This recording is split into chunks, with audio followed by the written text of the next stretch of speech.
சொல்லக்கூடிய அத்தனை பேர் ஓலம் தெரிவிட்டாலும் அதில் குறைபாடு இருக்கின்றதா? மன்னா, இந்த தெலுங்காபுரி சீமையிலே மாதமும் மழை பெய்கிறது.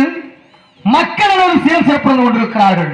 நீங்கள் சொன்னதை போல் கூம் செவிடு வேடு என்று சொல்லக்கூடிய அத்தனை பேர்களுக்கும் நீங்கள் சொன்னதை போல முறையான சிறப்பான நடவடிக்கை நடத்தி கொண்டிருக்கிறோம் மன்னவா. அது எந்த குறைபாடு இல்லை மன்னா. அப்படியா?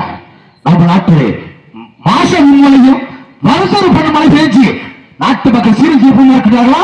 அதிலே குறைபாடு இருக்கின்றதா? மழை மாறியும் பெய்கிறது, வெய்ய காலத்துல மக்களும் பெய்கிறார்கள். எப்படி? சந்துக்கு சந்து பொந்துக்கு பொந்து அது பெய்யத்தான் செய்வாங்க.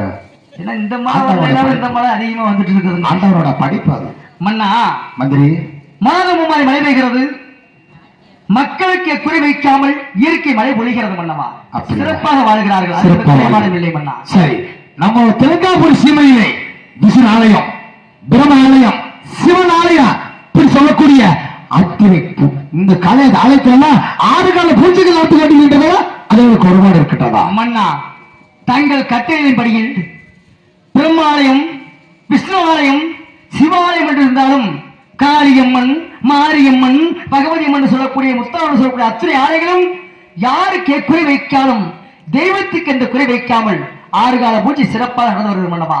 அது எந்த குறைபாடும் இந்த தெலுங்காபுரி சீமையிலே இல்லை மன்னவா. அப்படியா? நம்ம நாட்டிலே இப்பொழுது புதுசாக முன்னேற பள்ளிக்கூடம் திறந்து வைத்தது. அத்தனை பேர் கல்விகளை கற்றுவிட்டார்களா? அதில் ஒரு குறைபாடு இருக்கின்றன மன்னா. சிறியோர் முதல் பெரியோர் வரை கல்வி கற்றுக் கொண்டிருக்கிறார்கள். குழந்தைகள் பள்ளிகளுக்கு செல்லாமல் அடம்பிடித்து வீட்டில் இருந்தாலும் வீடு வீடு சென்று கல்வியை போதித்துக் கொண்டிருக்கிறோம். அதான் இல்லம் தேடிய கல்வி என்று உருவாக்கி கொண்டு மன்னவா. அல்லது குறைபாடும் இல்லை மன்னா. நம்ம நாட்டிலே ஆண் குழந்தை பிறந்தாலும் சரி, பெண் குழந்தை பிறந்தாலும் சரி, மாமியாட்டு சீதாராமன் சொல்லி நம்ம அரமனையில் சீதாராமன் போகுது. அதனால நகநட்டில் கோளாறு உண்டா? அதுல குறைபாடு உண்டா இருக்கா இல்லையா? மன்னா, ஆண் குழந்தை பிறந்தால் சீர்வரிசை கொடுப்பது உண்மை. ஆனால் பெண் குழந்தை பிறந்து விட்டால், ஒரு தகப்பனாகப்பட்டவன் ஒரு பெண் குழந்தை பிறந்து விட்டால் நிச்சயமாக சொல்கிறேன், மாதமுமாய் மழை வேண்டும் என்றால் என்ன வைக்க வேண்டும்? மரம் வளர்க்க வேண்டும். அந்த மரம் இருந்தால் மழை மாறி பெய்யும். அதனால் ஒரு பெண் குழந்தை இருந்தால் குழந்தையாக பிறந்து விட்ட உடனே ஒரு தேக்கு மரம் ஒன்று நட்டு வைக்க வேண்டும். அந்த மரம் சிறிதிருந்து பெரிதாக ஆக ஆக அந்த குலையும் வளர, அந்த மரமும் வளர, அந்த குழந்தைகளுக்கு யாரிடம் சொத்து சொத்தை கேட்காமல், யாரிடத்தையும் கையேந்தி காசுக்கு நிற்காமல் அந்த மரத்தை வித்தாவது அந்த குழந்தையின் திருமணத்தை முடித்து விடலாம் என்று நான் நினைக்கிறேன். சரி, உண்மைதானே? அதிலே குறைபாடு இருக்கின்றதா மன்னா? அது எந்த குறைபாடு இல்லை மன்னவா. சரி, இன்னொரு விஷயம், ஒரு மனிதனுக்கு எத்தனையோ தானங்கள் செய்கின்றோம். அன்னதானம், சொர்ணதானம், பூதானம் என்ற எத்தனையோ தானங்கள் இருந்தாலும் தயவு செய்து மக்கள் எல்லாம் ஒரு 2 தானம் செய்ய வேண்டும். உன் கண் தானம், உன் இரத்த தானம். இதை செய்துவிட்டார்கள். ஒரு மனிதனை இறக்கப் போகிறேன் என்று சொன்னால் அவன் கண் அடுத்தவருக்கு தானமாக கொடுத்தால் அவர் மக்கள் பார்ப்பார்கள், நாட்டை பார்ப்பார்கள், சிறப்பாக வாழ்வார்கள். அதனால் 2 தானம் சிறப்பாக நடக்க வேண்டும் என்று நினைக்கிறேன். அது மனிதனா பார்த்து உடனே, நிச்சயமா மனிதனா பார்த்து உடந்தா நம்மளுக்கு நம்ம அம்மாவுக்கு ஒரு மனிதன் கண்ணு கொடுத்த, நம்ம இறக்க போறது நம்ம ஒருவன் கண்ணு கொடுத்தா அவர் பல்லாண்டு வாய்வாய் வளர்வான்னு சொல்லி எல்லாரும் பார்த்த வேண்டும். நம்மளால உண்மைதான் மன்னமா. சிறப்பாக எல்லாம் சிறப்பாக நடந்து கொண்டிருக்கிறது மன்னா. அப்படியா? இந்த குறைவில்லை. சரி, என்னை பற்றி இந்த நாட்டிலே குறை நேரங்கள் கூறுகிறார்கள். அதிலிருந்து கோவம் சொல்ல வேண்டும். எக்குறையுமே இல்லை, ஆனால் உரைதான் இருக்கிறது மன்னா. ஆனாலும் என்ன என்றார்? ஆனாலும் என்ன மன்னா? மக்கள் எல்லாம் என்ன பேசுகிறார்கள்? கோட்டை பெருமாளுக்கும் கோட்டை கருப்பாய்க்கும் அநேக நாட்களாக குழந்தை வாக்கியமே இல்லை என்று மக்கள் எல்லாம் பேசிக் கொண்டிருக்கிறார்கள். மக்கள் குழச்சிருந்து கொடுக்கப்பட்டாங்க. நான் என்ன செய்வது? இருந்தாலும் எத்தனோ மலைகள் போனோம், எத்தனோ ஊர் தேசத்துக்கு போய் மன்னா எனக்கு 6 கால பூஜைகள் நடத்திட்டே வருகின்றேன். உங்களுக்கு அறிவானக்கரை எனக்கு குழச்சல் கொடுக்காம போயிட்டு விட்டேன். உங்களுக்கு என்ன பாக்கியம் இல்லை? புத்திர பாக்கியம். புத்திர பாக்கியம் இல்லை. அந்த புத்திர பாக்கியம் வேண்டும் என்றால் நான் சொன்னால் நீங்கள் குவித்துக் கூடாது மன்னவா. சொல்லுங்கள். புத்திர பாக்கியம் வேண்டும் என்றால் தாங்கள் புத்திர பாக்கியம் செய்திருக்க வேண்டும். என்ன பாக்கியம்? புத்திர பாக்கியமா? புத்திர பாக்கியம் புத்திர பாக்கியம் செஞ்சா தானே புத்திர பாக்கியம் கிடைக்கும். நீங்க புத்திர பாக்கியத்தையும் மறந்துட்டீங்களே. இருந்தாலும் அறிவானக்கரன் பூஜை கொண்டு ஆலயத்துக்கு முன்பாக அழகு குத்துகிறேன் என்று வேண்டினீர்கள். அப்படி அழகு குத்தாம விட்டுட்டீங்க.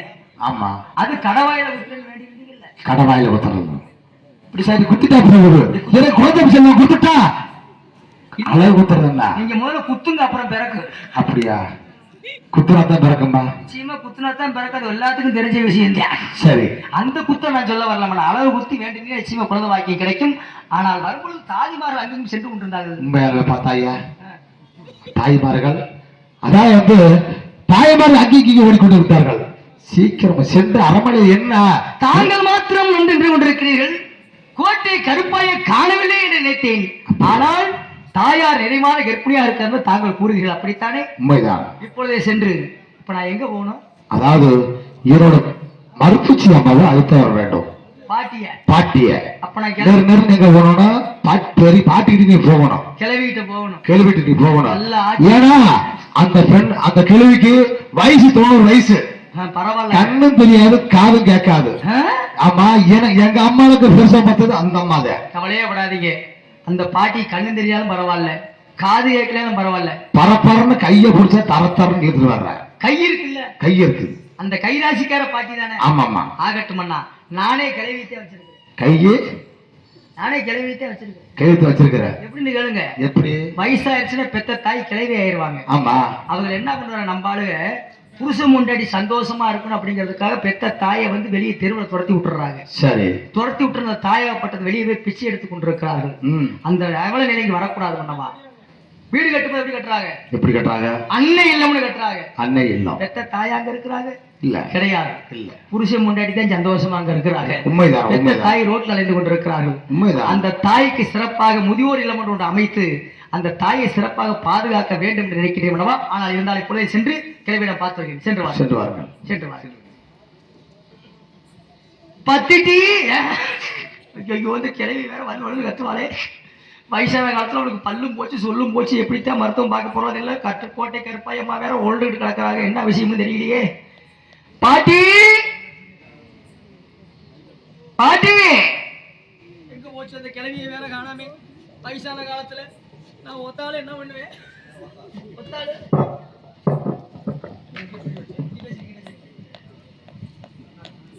பாட்டி கிளவி 91 வயசாகுது. வப்பாட்டி நாமா நினப்பு பழப்பு கெடுக்குது. இத்தனை சுகத்தை கெடுக்க மாட்டேன்.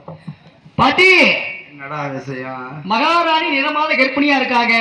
இருக்கட்டும். நீங்க நல்ல கைராசிக்கார பாட்டி. ஆமா. மகாராணிக்கு நீங்க தான் மருத்துவம் பார்க்கணும். சொன்னியா? அதைத்தான் இந்த பாட்டி சொன்னேன். பேராண்டி நான் பார்க்காத பிரசவமாடா.